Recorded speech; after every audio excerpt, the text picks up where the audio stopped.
Okay, I'm just gonna do my own little countdown in three, two, one. Okay, wait, hold up.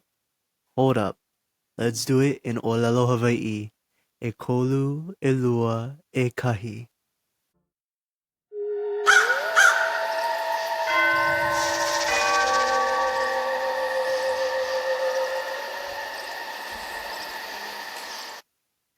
Happy Halloween, everybody! And welcome back, boos and ghouls, to this week's special Halloween episode of the Walk Your Water podcast.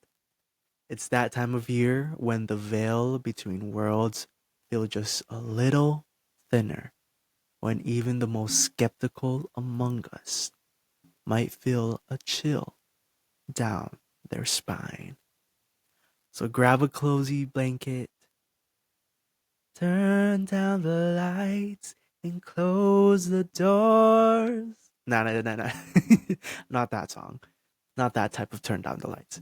Turn down the lights, and let's get into some Halloween spirit or spirits if you catch my drift.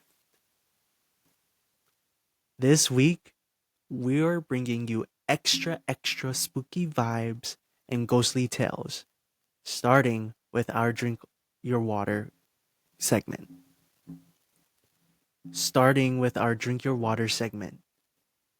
Where we will serve up some hydration advice, some auntie-uncle wisdom, and tips to help you survive Halloweekend with a clear head.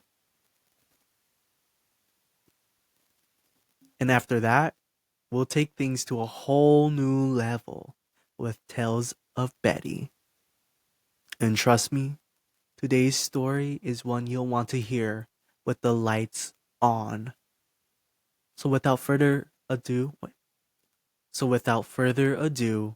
let's dive into Drink Your Water. Alrighty, witches, warlocks, and all you spooky babes out there, welcome to this week's Drink Your Water segment, where we remind you to stay hydrated in more ways than one. It's Halloween week, which means it's time to talk about how to survive Halloween, and all of the chaos without becoming a cautionary tale. So let's start with a little check-in for y'all. Here's the question I want you to think about. What's one way you're taking care of yourself this spooky season? It could be something simple like drinking water between rounds, choosing a cozy movie night over the party scene, or even saying no to plans to just recharge. Because whatever it is, I want you to reflect on how you're honoring yourself during the madness. Now it's time now it's time for some tea. And oh boy, do I have a story for you. Buckle up, because this is a classic Halloweekend tale. Picture this, October 2019.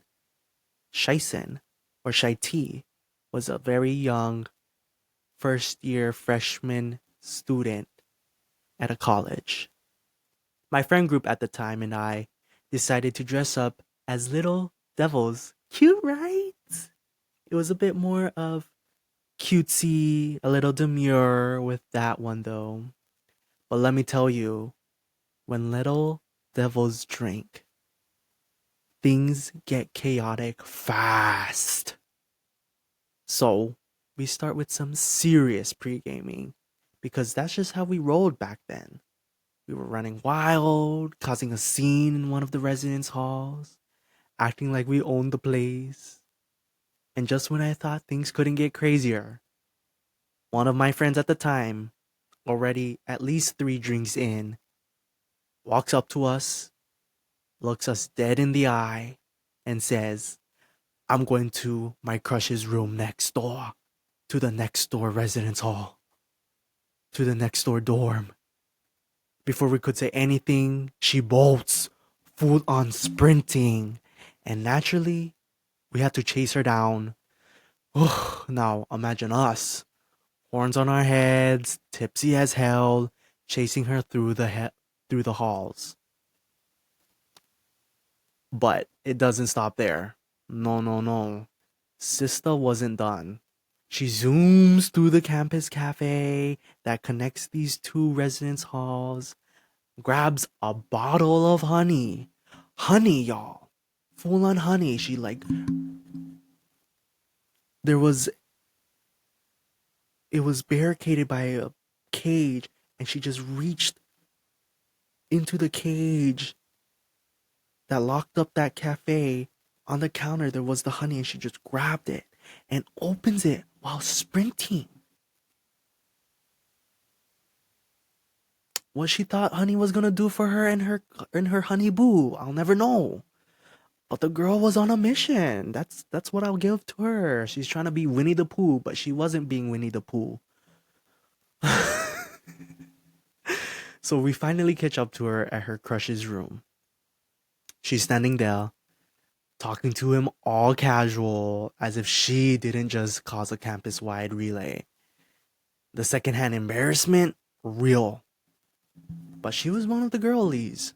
So we pulled her out of there before things got weird. And let me tell you, the guy, he was a little uncomfy, was so confused. And you know what? We just took her back to pregame headquarters.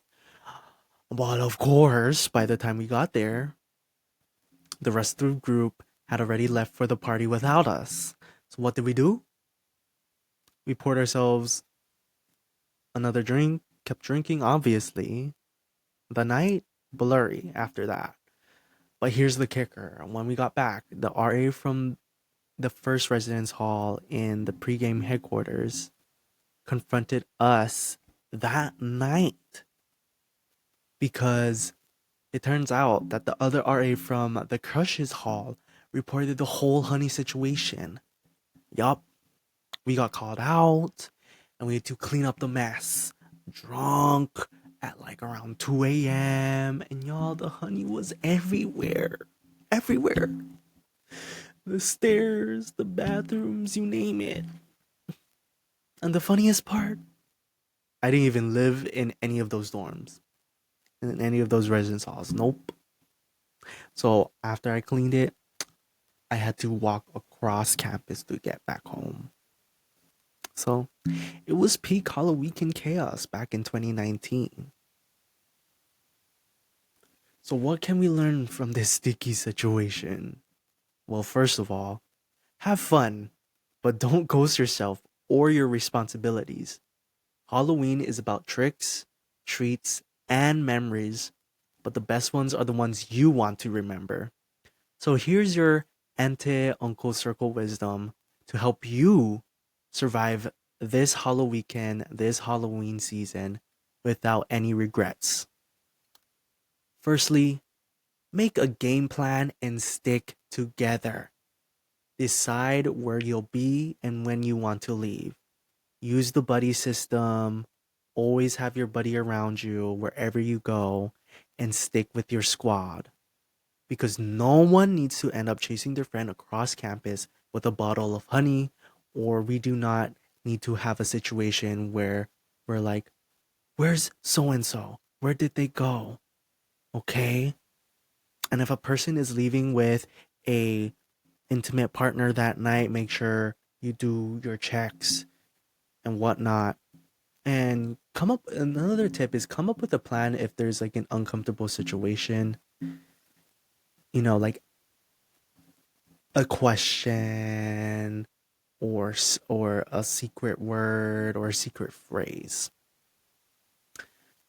Second thing, share locations and keep your phones charged. Your phone is your lifeline, low-key. Make sure it's fully charged and share your location with at least one friend. That way, like especially your buddy, that way if anyone gets lost in the chaos, you can find them and bring them back safely. You don't need to go on these scavenger hunts anymore. Well, it's like unplanned scavenger hunts for your friends. Third thing, know where your drinks or fun are coming from. If you're drinking or partaking in other fun, make sure you know exactly where it's coming from. If you didn't see it poured, mixed, or rolled, pass on it. Pass, pass, pass. Better yet, bring your own and stick to your own stuff. Safety first, babes. Safety first. Fourth thing, pre-game smartly. It's not about how many shots you can take, how many drinks you can drink in one time. It's not about catching up. Snack up, hydrate, and pace yourself. Fuel your body before heading out. Food is essential, so go to your dining halls, grab a bunch of food, stock up on a bunch of food. Food is essential. And don't forget to drink water between rounds. Stay hydrating. Staying hydrated will save you from both regrettable choices and a brutal hangover if you decide to drink.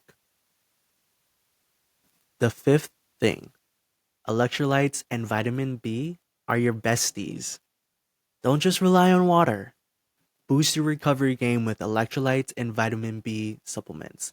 I do like the powdered IV, but good old Gatorade, vitamin water, Powerade, those will always work as well. These will keep you feeling human, not zombified the next morning. As for vitamin B, a good vitamin B supplement is good, but classic protein sources in the morning, such as like eggs, bacon, are good things to have the next day. Number six, know when to call it a night.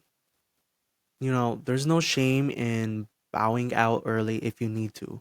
Halloween happens every year. Your well being comes first. Part 7. Don't be a passive bystander. If something doesn't feel right, step in. If you feel like there's an uncomfortable situation happening or unfolding in front of you, distract, disrupt, intervene, anything. Grab a group of friends and intervene and disrupt. Just look out for your friends, look out for people as well. And don't scroll past a weird situation hoping someone else handles it. If something in your gut is saying something is up, please, please do your part as a global citizen, as a community member to just step in or get some help. Be the one who helps keep things safe. The eighth thing, designate a soberish buddy for the night, okay? Every group needs a friend who stays just a little more sober, not to kill the vibe, but to keep things on track. Like if you know there's a friend who is generally not feeling it or who is more about safety or doesn't want to go too hard, designate that person as the soberish buddy. Bonus points if they carry snacks and water and electrolytes and anything, pretty much. Number 9, if you make a mess, own up to it. Accidents happen. If you spill something or say honey across a dorm, clean it up. Clean it up. Vomit too. Vomit, other fluids, other things. Just clean it up. Taking responsibility saves you from awkward confrontations later. Also, for those who don't know, if you are throwing up, or if your friend is throwing up, or somebody is throwing up, please, please, please make sure that they are getting the help and safety that they need. Make sure to call somebody who is sober or who can help. Stay with your friend as much as you can. Be a good friend, okay?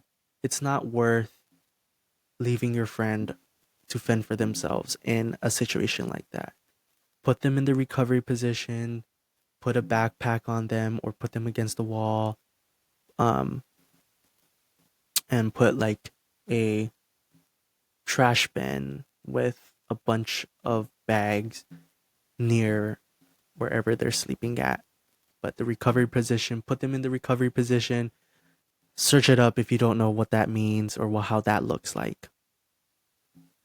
But it's usually when the person is on their side and their elbows and legs are in a way that keeps the person from not rolling onto their back. And number 10, create memories you'll love to tell later. We love saying things like, do it for the lore. That last night was like a movie, okay? The best Halloween stories are the ones you want to tell, not the ones you wish you could forget. So party smart, hydrate, and have fun with intention. That way, next year, you can laugh about the wild nights without any regrets. So, witches, warlocks, werewolves, that wraps up our Drink Your Water segment for this week. Drink your water, pop those electrolytes, and keep your phone charged. Stick with your crew, look out for each other, and make choices you're proud of. Halloween is for tricks and treats, but not trouble. So cheers to a night full of good vibes, safe fun, and making spooky lore memories without any regrets. But now, it's time to get into the real chills and thrills. Get ready, because we're entering a part of the show where things get extra eerie. You know, we can't have a Halloween episode without some real ghost stories, right? So, for this week's Tales of Betty, I'm taking you back to an experience I had when I was younger. It was on the island of Kauaʻi. In a house, my family members who lived there swears was haunted. And let me tell you, if you believe in spirits, ghosts, myths, and legends, you'll want to lean in for this one. And if you don't, well, you might after hearing this story. So, come join the circle. Get cozy. Let's dive right into Tales of Betty, the story of the haunted house on Kauaʻi. Let me take you back to when I was around 12 years old. It was one of those long summer vacations where I was visiting family in Kauaʻi. Now let me set the scene. Hawaii is already a deeply spiritual place, right? And for those of us who grew up in Hawaii, we know that the islands have this spiritual energy that's just undeniable. A kind of weight that's in the air. One you feel with every fiber of your being. So when I tell you this house felt haunted, I mean it. Haunted. And it wasn't just me who felt it. My family, they'd had experiences there too. I remember hearing stories, one after another, about how this place had some, how do I say this, unwanted guests, if you know what I mean. My little brother, who was still a baby at the time, would sometimes just start talking, like full-on baby chatter, to no one. He'd be in his crib, giggling, looking around as if someone was there, entertaining him. But the second someone would step into the room to check on him, boom, he'd go silent. Just like that. And I mean, kids have imaginations, right? But this felt different. He'd be staring into empty space, babbling as if he was actually talking to someone.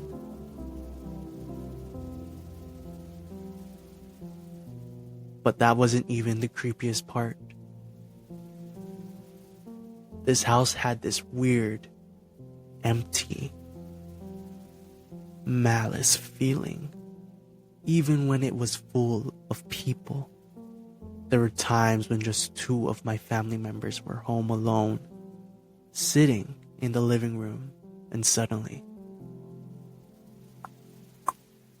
they'd hear footsteps.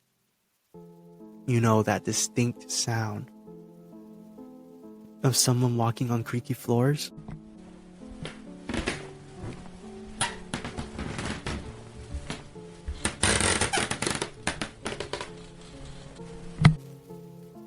Yeah, that's the sound.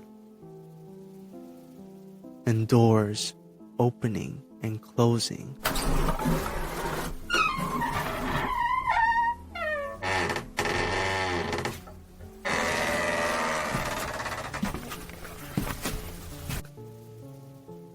Like someone was moving around the house, using the bathroom, doing everyday things. But there was no one else there. Just them.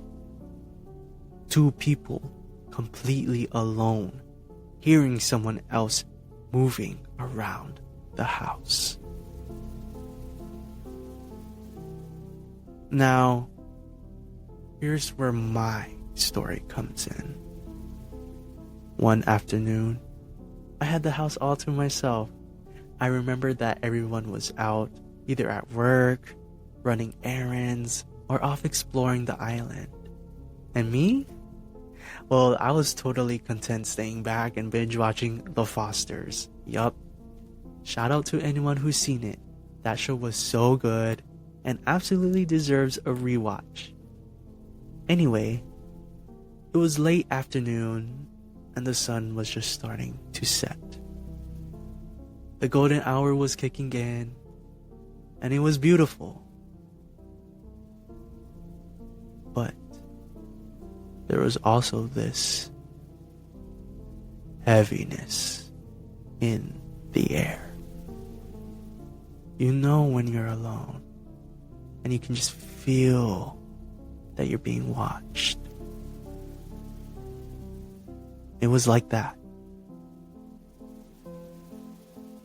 So naturally, as any scaredy cat would, I turned on every single light in the house. I mean, every single one. I even left the TV on a random channel for some extra background noise. This was back when streaming was still kind of a new thing. So I was out here watching regular cable like it was the good old days. And then I put on some music, hopped in the shower before anybody else could take a shower when everybody was back, and had myself a little moment. Clarity by Zed, Diamonds by Rihanna. Honestly, it was a vibe. The water was warm, the music was perfect. I was there. And then, of course, I finished my shower, dry off, get dressed, and open the bathroom door. Only to be met with total darkness. I mean, every light in the house had gone out. Every single one.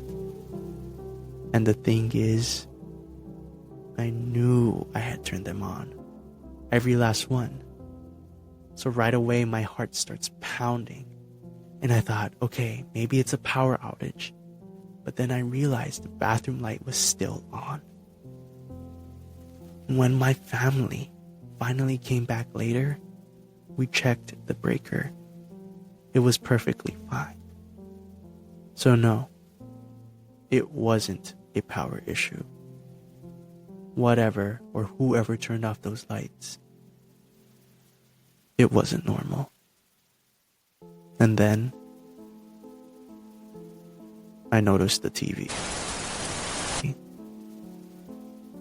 The screen was nothing but static. Full white noise, crackling and buzzing, but that eerie, empty sound you only hear in old horror movies. The worst thing, the cable box was still on, but the screen was completely taken over by static. And I mean, you think it was just a bad connection, but get this. Every other TV in the house was working just fine. Just that one TV was affected. If my heart was racing before, now I was full on freaking out. Just when I was about to convince myself it was all in my head, I heard footsteps. That same steady creak. Slow, deliberate, like someone was walking through the house, moving from room to room. And then I heard dishes clattering in the kitchen. Girl, I was standing there with a towel around my shoulders, calling out, "Hello? Is someone home?" But the silence that followed, chilling. I walked around the main areas step by step, my heart racing. And when I turned the corner into the kitchen, I saw it. A shadowy figure just standing there by the sink like it was doing dishes or something, as if it was waiting. And then it slowly turned toward me.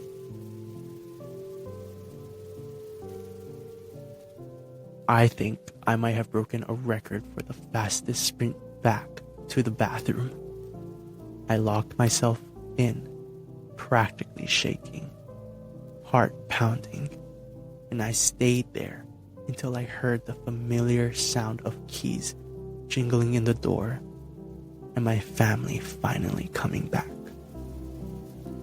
When I told them what happened, they just kind of nodded like, yeah, sounds about right for that house. But I knew then, and I know now, that what I saw was real. Spirits are real. That's just how it is in Hawaii. It's not some trend or something for social media. It's an energy, a history, a respect you carry for the islands and the spirits who've been here long before us. So yeah, that's my ghost story. The haunted house on Kauaʻi, where every shadow feels like it's watching you. It's the kind of experience that you only need once to become a believer. And now, you'll never catch me turning off all the lights before a shower because I've seen what's out there. But anyway, enough about me and for this week's Tales of Betty. That's my spooky story for the night. Now it's your turn. What ghost stories do you have, Boo? Or will you be making a spooky story for yourself tonight on Halloween? Either way, may all the tales continue to hydrate you. Alrighty, you fiends. That brings us back. Alrighty, you fiends. That brings us to the end of this week's Halloween episode. I hope you enjoyed these spooky stories, and maybe you're feeling just a little more connected to the spirit world, or at least a bit more cautious the next time you're alone in the dark. And whether you're hitting the Halloween parties or just staying in with a scary movie marathon, remember to stay safe, drink plenty of water, and keep your crew close. And if you happen to hear footsteps in an empty hallway or a door creak when no one's there, well, just maybe, it's a friendly reminder that you're not alone.